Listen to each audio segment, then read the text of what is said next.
Hello, all of my YouTube friends. Today we are going to be taking a look at none other than the Orbea Occam H20. Very, very popular bicycle, but the craftsmanship from Orbea is second to none in my opinion. We'll get to that. So let's get the introductions out of the way. This is my second video since I hit that infamous 1,000 subscriber mark. I still want to thank everyone. That's awesome. I'm super excited and I will let you guys know more. The channel is all things bicycle related. I cover all my races, all the repairs that I do, and more importantly, the unboxing and the reviews. If there's any bike you guys would like me to cover, let me know down below. So now all we have to do is zoot up and pedal to the bike shop, which is gonna have to wait until morning because it is the afternoon right now and I'm not going to the bike shop at the moment. So I will see everyone in the morning.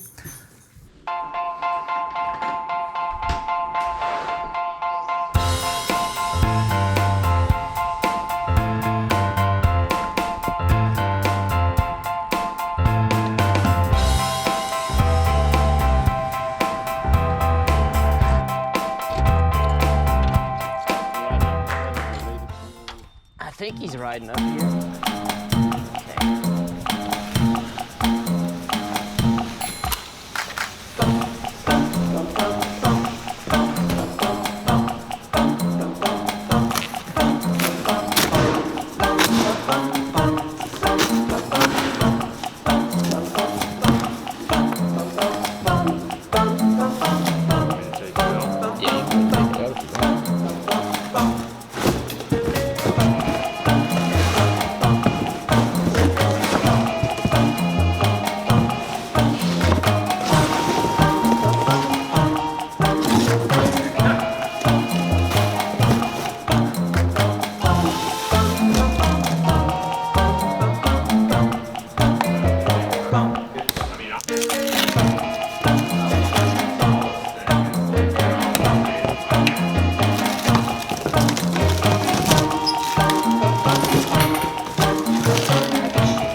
Expensive for me. Probably expensive for them.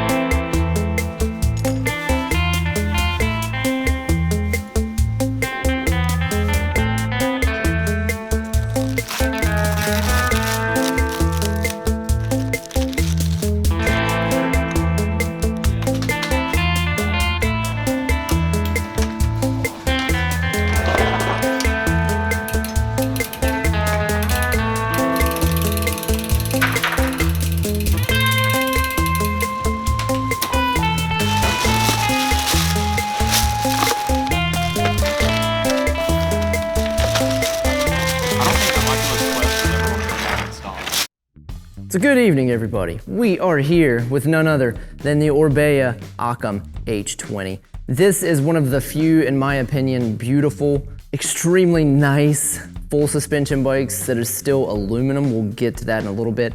I'm not gonna go too much into detail on the specs. We are gonna weigh it, stick around for the weighing, but you can look up the specs. I'll leave a link down below. Basic gist of it, it is a $3,000 price point to back. So you get a lot of good stuff with that though. It is Fox front and rear. You do have full SRAM NX, which is decent stuff. It does come with a dropper post. The wheels and tires are tubeless ready, I would say. It comes with valves and they're already pre-taped, but it comes in with tubes. All you have to do is buy stands or your sealant of choice, put in here, take the tubes out. Well, take the tubes out first, then put the sealant in there and the valve, and they'll be tubeless. So you're out like not even 20 bucks to do tubeless with this. I think I need to wash this hat. It's kind of gross.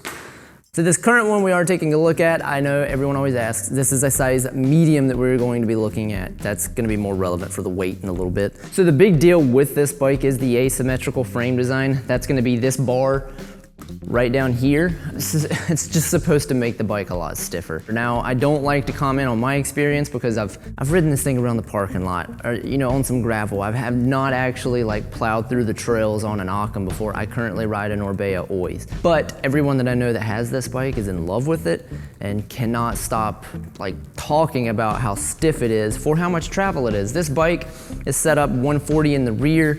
Depending on which model you get, it can be like 140, 150 in the front. One thing when you read about it though, which I think is kind of interesting, I would like to actually see maybe I'd like to see some stats on this, but so they move the water bottle cage slightly to the left. I will show it here to you in a second. So when you're looking at this bike here, you've got your like frame stabilizer stiffener upper thing down here. On the left side of the bike as you're sitting on it, they move the water bottle cage over. And they claim they did that to offset the weight of the drivetrain. Is this bike supposed to perform well with a full water bottle?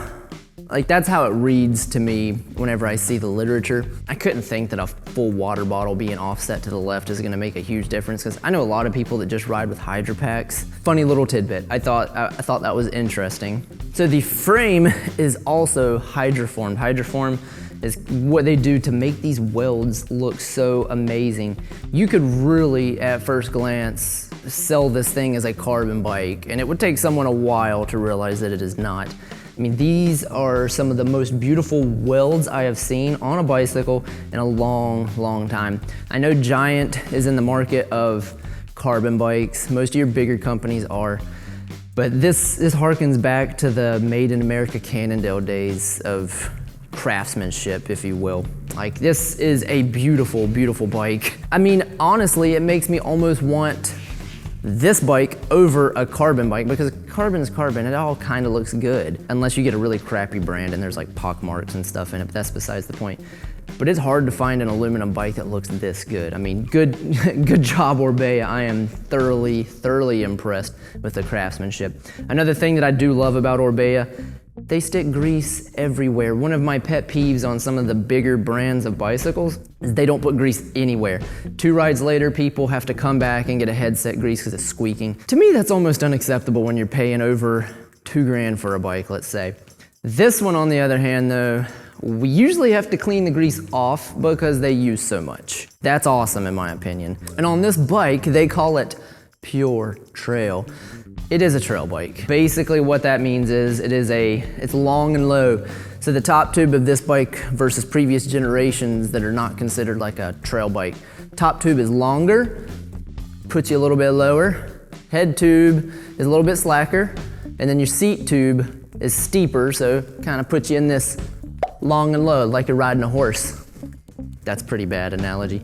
You get what I mean though. I mean, this bike is made so descending is not a problem. It is a true trail bike. For around here, where I'm at in the Charlotte area, this is almost as big as I would go. Now, if you want to go up to the mountains and ride and you want a one bike to do them all, the Rallion, I think, could help you in that direction a little bit more. But if you want a one bike to rule them all, like a 140 travel bike, I think is capable of doing just about anything but a full-on downhill run. I've seen plenty of people do it. I just don't have cojones big enough to do that. So what are some negatives about this bike? Honestly, I think the biggest negative about this bike is the brakes. Straight out of the box, the brakes. So it comes with MT, are these like the MT201s? What are these things?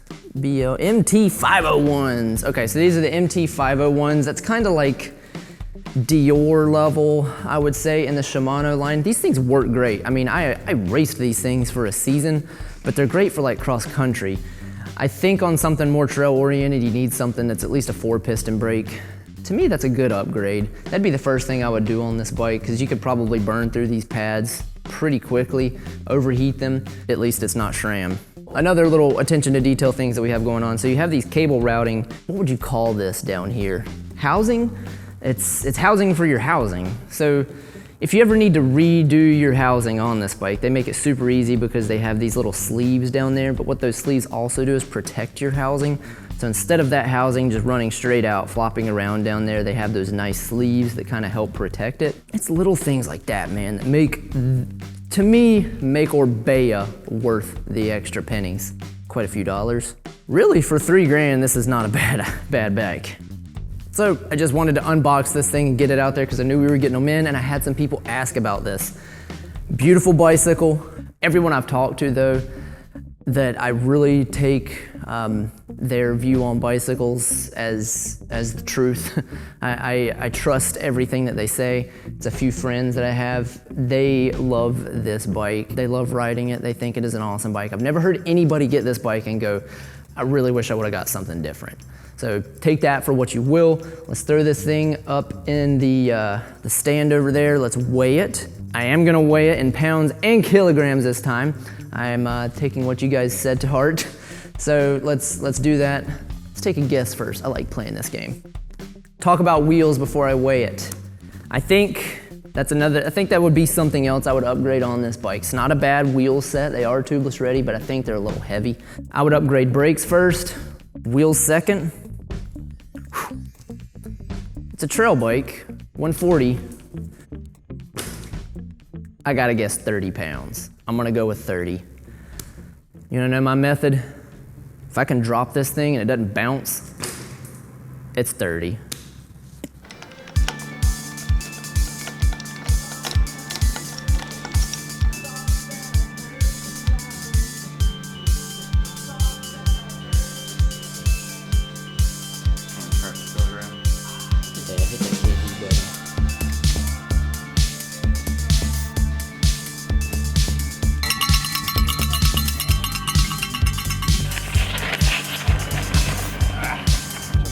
Go Chase!